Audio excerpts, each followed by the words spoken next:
Ayan, magandang umaga sa ating lahat. Ang pag-uusapan nating topic ngayong araw na to ay the key component of sales presentation. Number 4, product or service demonstration.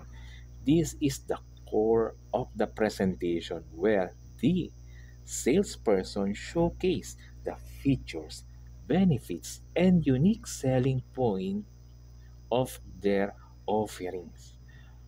Ang demonstration ng produkto o serbisyo ay pinakasentro ng presentasyon, kung saan ipinapakita ng nagbebenta ang mga katangian, benepisyo at mga natatanging puntos ng kanilang mga inaalok. Demonstration can include product sample, visual aids, case studies, or testimonial to support the sales pitch.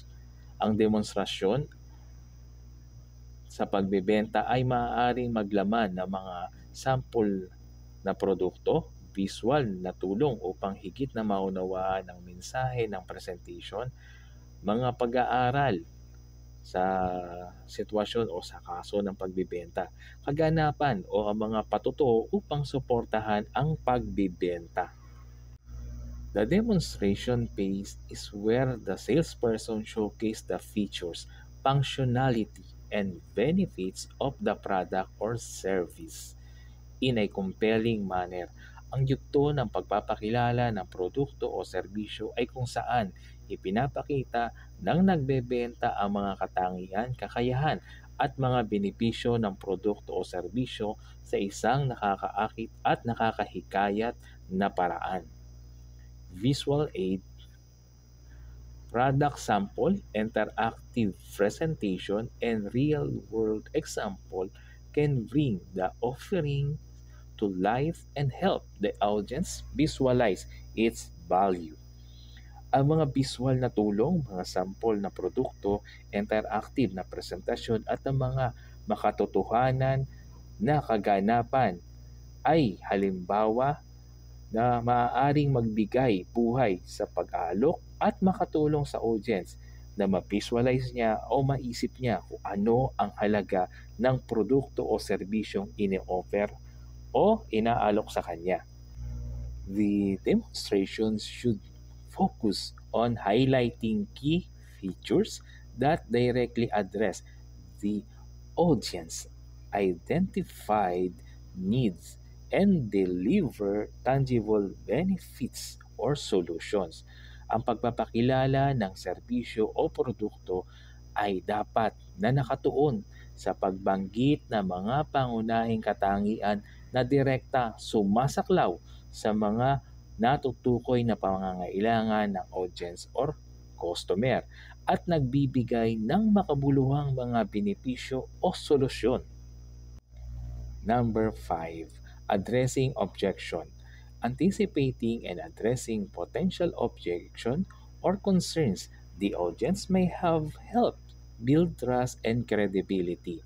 Ang pagtugon sa mga pagtutol, ang pag-aasam at pagtugon sa posible mga pagtutol o mga alalahanin ay maaring mayroon ang mga nanonood o ang customer ay makakatulong sa pagpapatatag ng tiwala at kredibilidad.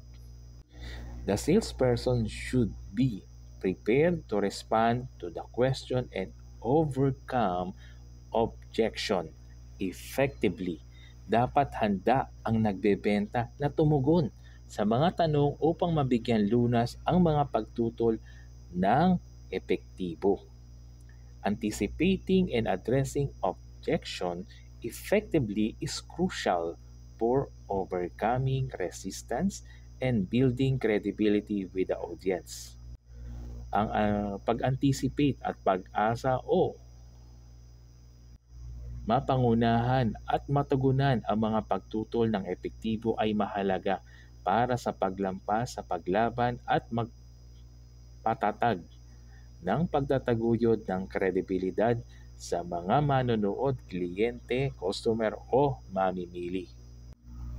Sales professionals should approach objection as opportunities to clarify misunderstanding, provide additional information or offer alternative perspectives. Dapat natingnan at pahalagahan ng mga profesional na tigapagbenta, tendera o tendero ang mga pagtutol ng mga kliyente at customer bilang isang mahalagang bagay at bilang pagkakataon upang linawin ang mga pagkakamali, magbigay ng karagdagang impormasyon o mag-alok ng iba't ibang magagandang perspektibo.